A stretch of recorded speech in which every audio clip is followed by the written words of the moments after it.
નમસ્કાર, CB24 news સાથે હું રેશમા આપનું સ્વાગત કરું છું.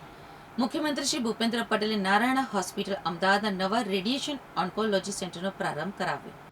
કેન્સર જેવા ગંભીર રોગોના દર્દીઓને ઝડપી અને વધુ સચોટ સારવાર માટે અતિ આધુનિક હેલ્સિયન ટેકનોલોજીથી સજ્જ રેડિયેશન ઓન્કોલોજી સેન્ટર કાર્યરત થયું.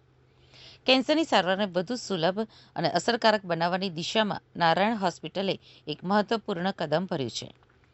મુખ્યમંત્રીશ્રીએ આ સેન્ટરની મુલાકાત લઈને હોસ્પિટલ દ્વારા અપાતી સેવાઓની માહિતી મેળવી હતી. આ કેન્દ્ર હેલ્સિયન રેડિયેશન થેરાપી સિસ્ટમથી સજ્જ છે અને આ સારવાર પદ્ધતિ ખાસ કરીને અદ્ભુત ઝડપ અને ચોકસાઈ માટે જાણીતી છે. કેન્સરના ટ્યુમરની આસપાસના તંદુરસ્ત કોષો ઉપર થતી આડઅસરને નહિવત કરીને હાઈ પ્રિસિઝન ઇમેજ ગાઇડેડ સારવાર આ ટેકનોલોજી દ્વારા પૂરી પાડવામાં આવશે.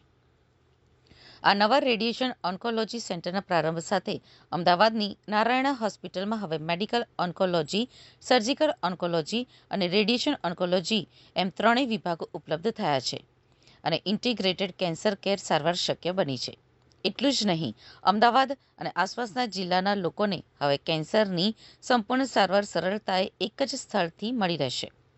આ વેળાએ નારાયણ હેલ્થના સ્થાપક અને chairman doctor Devi Shetty, facility director Shri Hemant Bhatnagar, consultant radiation oncologist doctor Tasneem Nalwala તેમજ ગણમાન્ય તબીબો, આમંત્રિતો અને હોસ્પિટલના સેવાકર્મીઓ પણ ઉપસ્થિત રહ્યા હતા.